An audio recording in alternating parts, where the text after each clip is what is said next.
Welcome to the Reaching Up Podcast. I'm Ron Farris. And I'm Daniel Locke.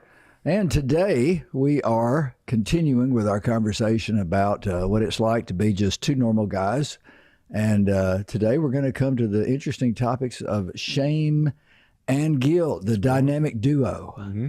So this is a really complex topic, but it impacts a lot of people. It does. And before we get into it, though, I want to pause there and say that, we're hitting around our 10th episode now, and we have topped 10,000 views out there.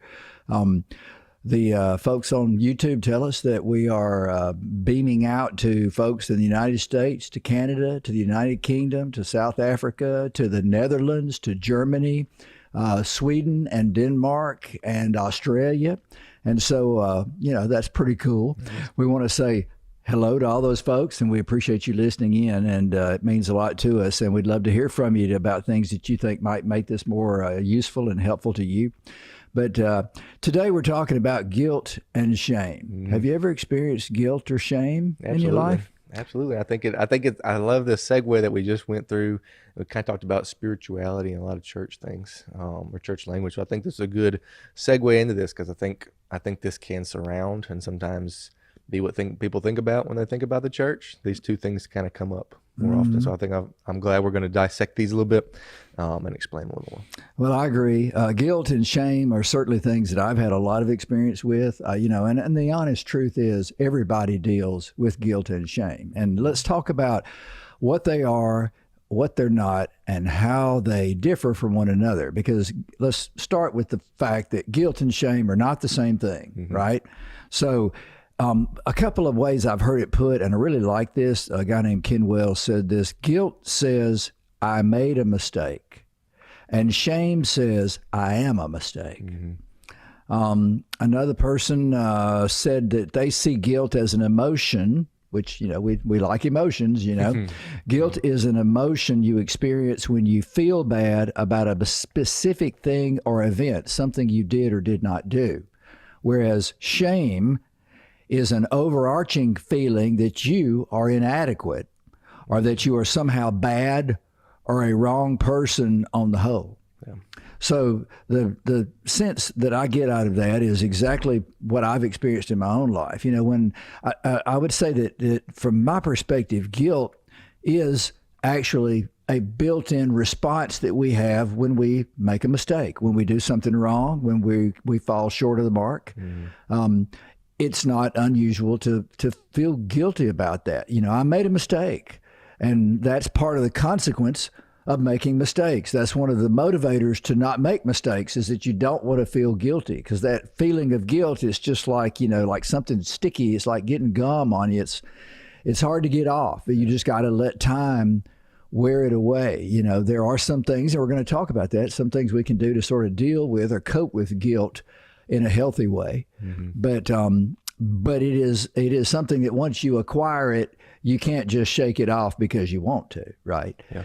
Shame, on the other hand, is something that can come and become a part of you and be a part of you for years and years and years. And we're going to talk about that. I had a particularly eventful bout with shame that lasted most of my adult life. And it wasn't until I faced shame as a thing and got some professional help that I was able to, for the first time in my adult life, deal with shame and actually get rid of it, that I've been carrying all of my life.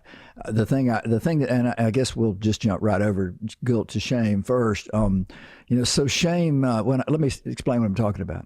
So I learned a lot of things. I've learned a lot in therapy. I don't hesitate to tell people that I have a therapist. And the truth is I've had several therapists, and not all at once, but, over the years. And they have been extremely helpful to me to try to help me understand how complex we are as human beings. It's just, I wonder why God just doesn't let every person be born with a therapist, really.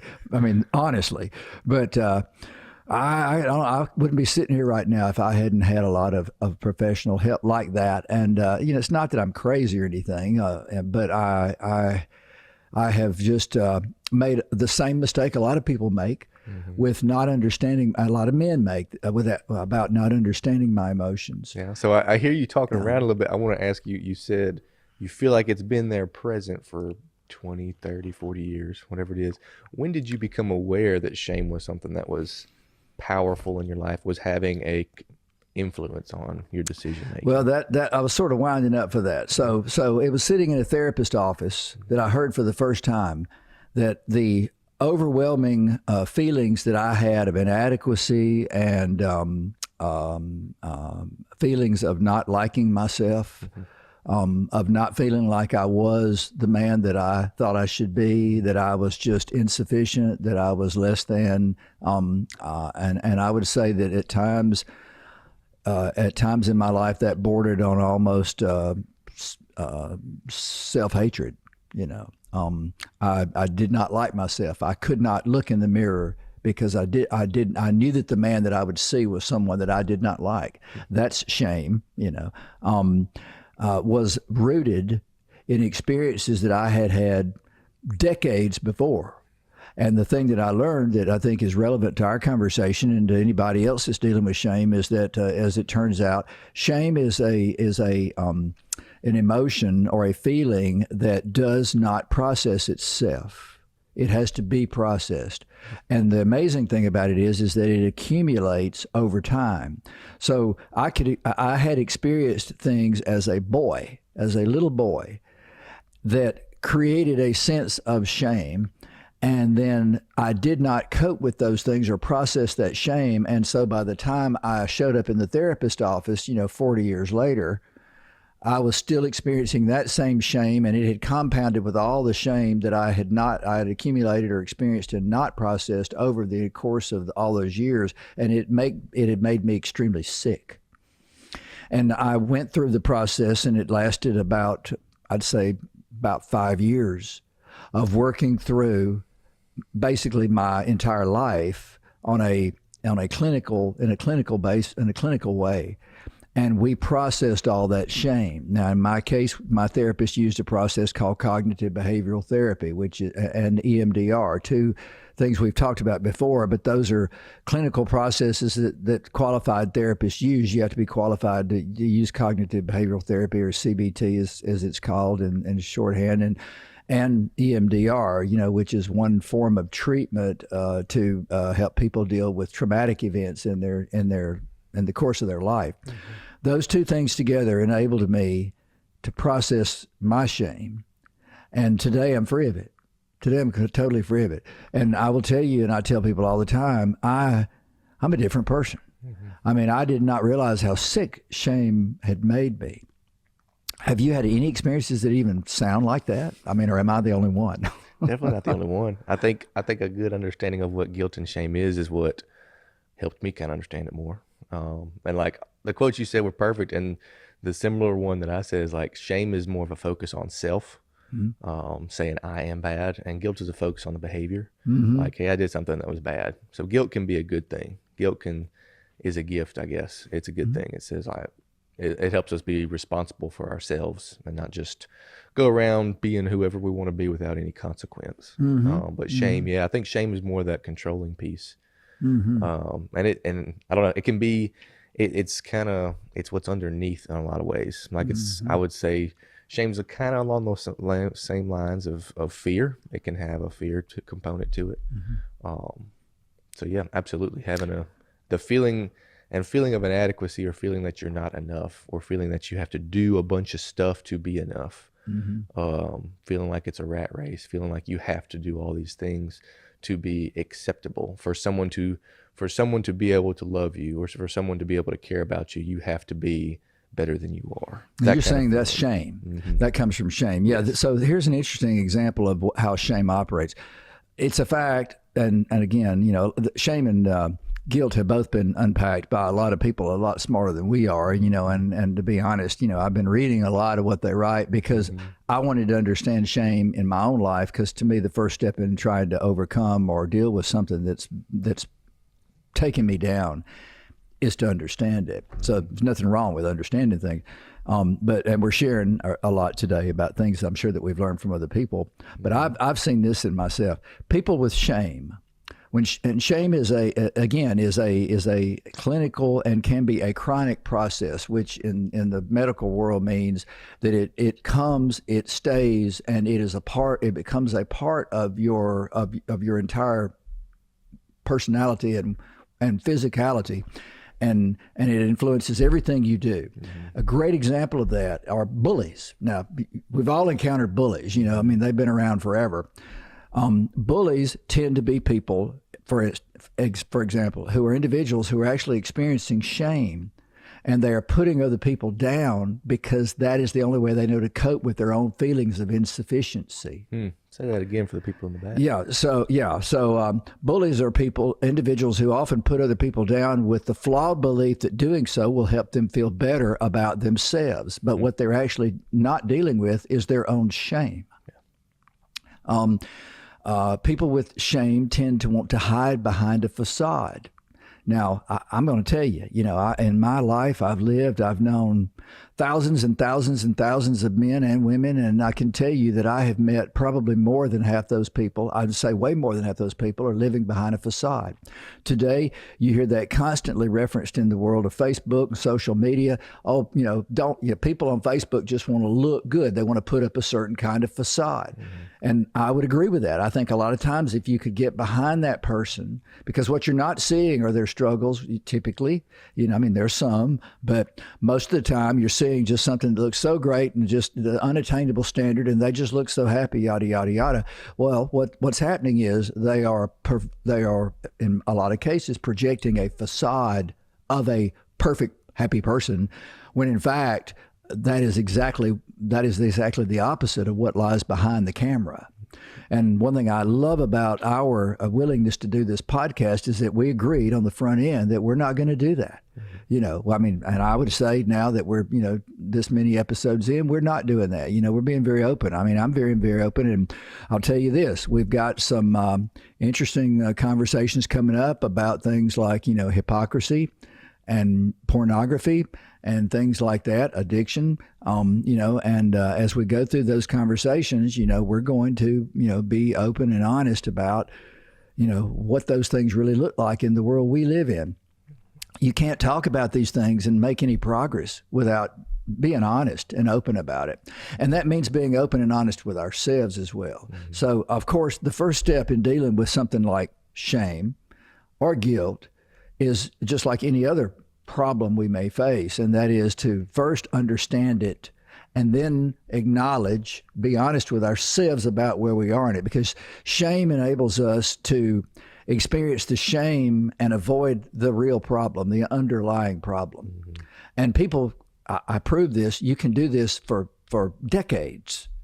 And if you don't stop and deal with the underlying cause of the shame, then you're not going to stop experiencing shame. So if anybody is listening to us and they start to realize that they may be experiencing problems with shame or guilt, then the first step is to say, recognize it, spot it. There's an old saying I used to hear a lot. I don't hear it as much because the lady that used to say it so much moved to Florida. But, a lot of us are really good at seeing these flaws in other people. Yeah. But the truth is, and this is what she would say, if you spot it, you got it. It's really easy to see shame and even guilt in other people, but we do need to be looking in that mirror more often than not. And another expression of shame is narcissism, which is an intense focus on yourself. I want what I want it my way. I want, things to work out a certain way. I want to control the situation so that it looks the way I want it to look. Again, very easy to see when you look at things like social media. Here's this person who just, everything in their life just seems to be just framed out and perfect and absolutely, in perfect focus, and there are no blemishes and all of that. And some people actually go to great lengths to achieve that. I don't do that. If you look at my Facebook page, you see, or Instagram, you see, the normal stuff in my life. I might take a picture of a flower. I might take a picture of a weed eater, it's whatever I'm interested in at the time. Yeah. And I guess I'm happy about that because, I've moved past all that shame and guilt, and I don't have the need to project a facade anymore. I am who I am, and you can like me or you can not like me. That's okay. That's my job. This is what you said earlier. Shame a lot of time puts us in the seat of having to feel like we have to be something other than what we are, for the sake of people, the way people perceive us, or what other people need for us to be, and it ends up forcing us to live a double life. Have you ever met people who live double lives? Yeah, absolutely. That's why I have been that person. That's why I say those things. I don't know. It's exhausting to try to be someone who you want to be, or you think that people will like. I think that's where it come across for me. It's like it's easier just to be yourself, and I think we're scared. I was scared. I won't we with the group.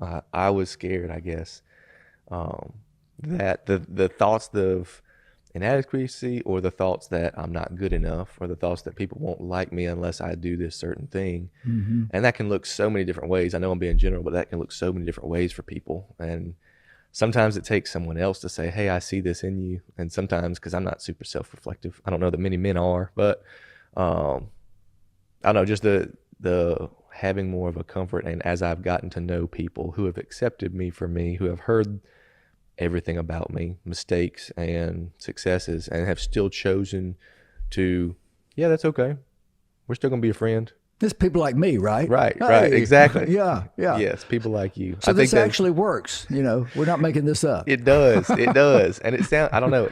I want to be. It sounds almost hokey sometimes, if we're talking about emotions or talking about like this thing can control us, but like it really, really does. Like if it gives you so much motivation to stress out, look a certain way, like if you're afraid of how you're going to be perceived, like there's an amount of that's healthy, but there's an amount of that's not. And if I don't know, I'm trying to be the same person everywhere I go. So if someone at work sees me, if someone at church sees me, or someone in the grocery store sees me, like they see the same person. They're not like, man, he was rude to me here, but now he's acting like he's a nice guy here. Like I don't want that to be the case. I want to say, no, that's just Daniel. Like wherever he is, he's the same person. He's a kind person and all these things. But like, I think that's where it's changed a good bit. Well, if you're a healthy person, then people probably will like you. Whereas if you're a sick person and you're dealing with all this, this private shame and all these feelings of inadequacy and even self-loathing, you're probably, people probably aren't going to like you. I mean, it makes perfect sense to me. So some of the sources of shame, just to give you an idea of where this stuff comes from. So there are different people have talked about it, but one of them is failing to meet personal or societal expectations, perceived failures like making mistakes at work, deviating from social norms.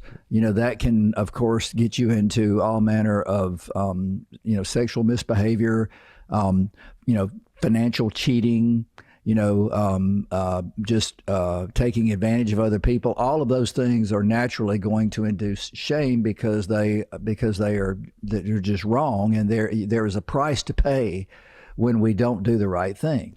God built that into the human race. God created us perfect, as we discussed about back in episode 1, but then he gave us free will to do as we pleased, and we immediately used it to do the wrong thing. That not just caused the fall of man, but it also cursed all of us to have to struggle constantly with this idea of doing good versus doing evil. And I think you and I would have to agree that we all make mistakes. We're not perfect. We are far from perfect. And so if we persist in behavior that is imperfect or falls short of the standard, of the moral standard, let's say, that God has set for us, we are going to live in shame, and it is going to make us sick. We're also going to experience guilt constantly because we are falling short and we know it. Another one is public embarrassment. Sometimes, and this is an easy one to understand, sometimes we experience shame because the things that we've done in the dark are brought into the light. Yes. And, I'd say that we get what we deserve on that one. I certainly, I made mistakes in my life, I can say, that were, let's just say they weren't huge in the scheme of mistakes that human beings can make, but they were huge for me, and they were huge in the context of the person that I held myself out to be. And some of those came to light. Some of them I brought to light, just in a moment of confession. But some of them were brought into light just by the fact that they got so glaring I couldn't hide them anymore. And in all those instances, I experienced more and more shame, because now it wasn't just me that was struggling with it. Now other people knew it, and they realized that I had been living that double standard. That is a big one, and a lot of people, that particularly people who engage systematically in bad behavior are ultimately probably going to face some public humiliation and some public shame. In addiction circles, you hear people talk about coming to a point in their addiction where they begin to experience incomprehensible my Lord, I just forgot the word. Incomprehensible humiliation, or the experience of it, things just getting so bad that there's no denying that it's bad. Yeah. That's really what it amounts to, and that is a motivating factor for a lot of people to begin the process of trying to live in recovery. Yeah. And then the last one that was identified by this particular group is associations with stigma, and this is another big one. This sort of gets us to a conversation briefly about carried shame. So if you are a young child and you are abused, I'm not saying that this is you, but I'm saying if this hypothetical person out there, someone that's listening to us, I'll guarantee you falls into this category. As a child, they were abused. They were abused physically, mentally, or sexually, or maybe all of those or some of those. They experience shame because something shameful has been done to them. It wasn't their fault, but they experience the shame nonetheless. And that's called carried shame. It's not your shame. It's shame that was imposed on you by a perpetrator. But it's the same. It's shame all the same, and it does not go away, and it continues to accumulate, and it continues to compound, and over time you get sicker and sicker and sicker. And there are a lot of people walking around today who are extremely sick mentally, and probably trying to malcope through drug abuse, alcohol abuse, sex abuse, whatever it may be, to cope with the shame that they feel that isn't their fault. It's carried shame. You ever run into that? I have seen examples of that. I don't know. I've seen examples of that, and I'm trying to think of what I think people think when the thoughts going through their head when that's the case. Well, I can tell you, I can help you on that one, because I've known lots of people like this. And that's because I work a lot with people who are struggling with addiction, and I try to help them in their recovery. And I've seen this a lot. I've seen it more often than not.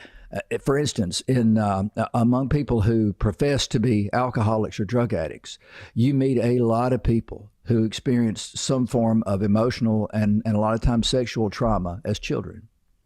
And I've been shocked about this.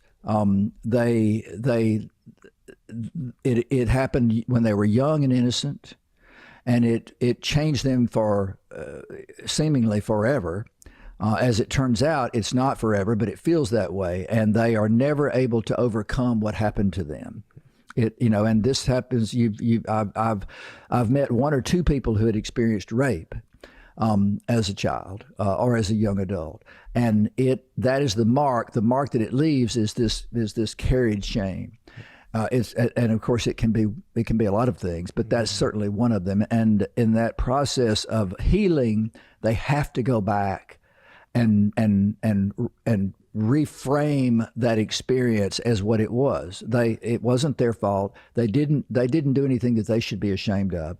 They were a victim, absolutely a victim, and they deserve to have a life free of that shame because it was forced upon them. And that is possible, but I would argue that it's very hard to achieve by yourself. You almost would have to have help. And there are a lot of people that come through recovery programs that are in that boat. I had no idea how many people's childhoods leave such a deep and horrible mark on them. It can be as simple as your parents being very abusive alcoholics or drug addicts, and you are carrying the shame for having bad parents. And it's nothing you did, but you carry that with you. You know, I've met lots of people at this point. I'd say more than 100. You know, who have been dealing with that, and it's a very real thing. And I think the mindset I'm thinking of is like if you're having the thought that if someone knew this, it wouldn't be okay. If someone knew what happened, whether it was your fault, whether it wasn't your fault, because it can be both. And I'm glad you clarified that. Like, it can 100% not be your fault. It was done to you, and you still be controlled by the shame of it. Mm-hmm. But there's also the flip side, like, you could have done something not good and really terrible and hurt someone, and you don't want anybody to know, and it controls you the same way. So both of them can be very controlling. Both of them make you think, I cannot tell anyone, which drives you to isolation, which is not, that's where you go to get sick. That's not where you go to get healed, is isolation. So they both drive you there, whatever it is. It doesn't, I don't know, sometimes it's not just something that you would think about being, that was a terrible experience, like that's why I've got shame. Like, it doesn't always have to be that. You can have a quote unquote great childhood and still have instances and things that happen with friends, with people who are not friends, and you still have those thoughts of, I can't be known. I can't let somebody know about me. I still need to put up this mask of who I want to be seen as, because I think I'll be perceived as weak, whatever the thought is. So I think that, or less than perfect. Absolutely. You know, perfectionism, the pursuit of perfectionism is one of the marks of people who are experiencing shame and guilt, because they want to appear to be anything but what they are. So you moved us, and we're rounding toward home now. You moved us into the final discussion, which we'll have, which are ways to deal with guilt and shame. So let's unpack that, because we don't want to leave people hanging. We've sort of figured out that hopefully, if you're thinking about what we're saying and it's ringing true with you, you may want to think about some of these things. So one of the first things you can do, this is simple, you can do it at home, is to practice self-compassion. You know, and before I say that, I will say this: you can't deal with shame if you don't realize you have it. So you've got to be honest with yourself, as I had to be honest with myself, and I had to get help I had to read, I had to study it, I had to really look into it, and it's not hard. You can Google shame, you can Google guilt, and you're going to find lots and lots of things. Be careful, but you know, the best thing maybe is to find some credible help through a therapist. If you believe that your shame or your guilt or both are having a negative impact on your mental health, you should absolutely seek some help, and realize that a lot of this may be guilt or shame, and then you can, once you know what it is, you can start the process of trying to deal with it. One of those ways is to practice self-compassion.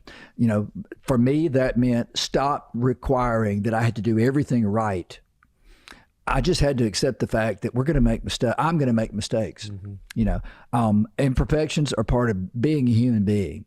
It's unrealistic to think that you should be a perfect person. It was unrealistic for me to try to make everyone think that I was that I just didn't have problems. You know, I mean, now looking back at it, it just seems like, you know, no wonder I was exhausted, because it takes all of your energy and effort to keep that facade up there. And you know, I'm much happier today that I can just be me, you know, be imperfect as I am.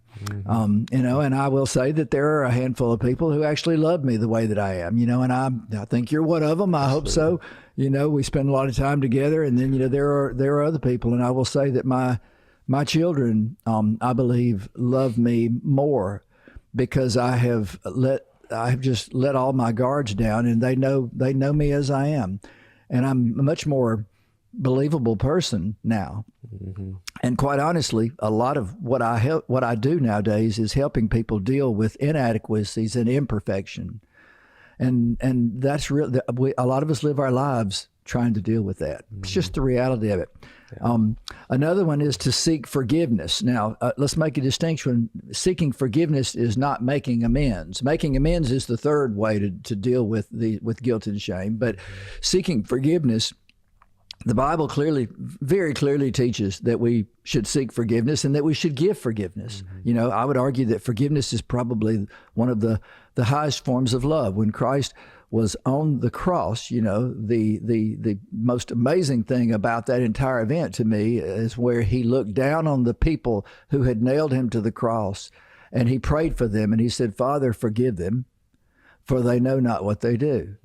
He was seeking forgiveness for the very people who were murdering him.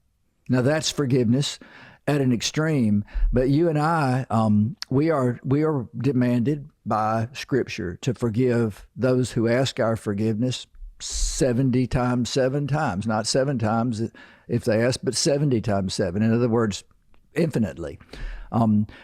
Seeking forgiveness from those that we have hurt alleviates guilt very quickly, and it does a lot to repair the damage that's been done by shame. A third way is to make amends. Now, making amends is not seeking forgiveness. In addiction circles and recovery circles, a lot of times you hear those two spoken of synonymously. But making amends is much more than seeking forgiveness. Making amends is trying to do what you can to make things right for the wrong that you've done. That may mean repaying money that you've stolen or taken inappropriately. That may mean that you have to spend your life making up for the way that you treated someone by being a good person instead of being that person that hurt them. Making amends can be complicated, but it can also be just as simple as just treating people with respect and with love from the point forward, that when you finally turn from when you deal with the problem and begin to heal yourself, you do begin naturally, I think, to treat other people better. But making amends is an important part of alleviating those feelings of guilt and shame, because you are no longer hurting, you are trying to heal. And that's what making amends is. I've already mentioned therapy and counseling. I'm a big believer in that. And then finally, at least these people say, and you talked about this, you should look for a support system where you have people feeding positivity into your life and giving you honest feedback about yourself. Like you said, know and be known. Knowing and being known is, to me, is you can't live without it. And that means that you are openly and happily the person that you are, flaws and all. And then as people, you experience people loving you like that person, which is what you just said, then that is a much more positive and actually, I'd say, realistic way to live than to wear yourself out constantly trying to put up the perfect facade so that people can like that, when basically they all know you're putting up a facade anyway. Probably. Right? Yeah. And lastly is to practice mindfulness, to meditate and pray and maintain a healthy spiritual state that enables you to live a life of clarity and to cope healthily with your reality, to enjoy your life, to experience peace, things that are in short supply in our world, I'm sorry to say. So any final thoughts on guilt or shame? Yeah, I think if there's a book I'd recommend, it's one that I've read, and so I will say that it's good. It's Kurt Thompson's book. It's The Soul of Shame. And the title of it is very telling of what the book is, and it says it's retelling the stories we believe about ourselves. So what you believe about yourself to be true, reframing that. And so I think you're right. I think the awareness is half of it. Like we're not even aware of it.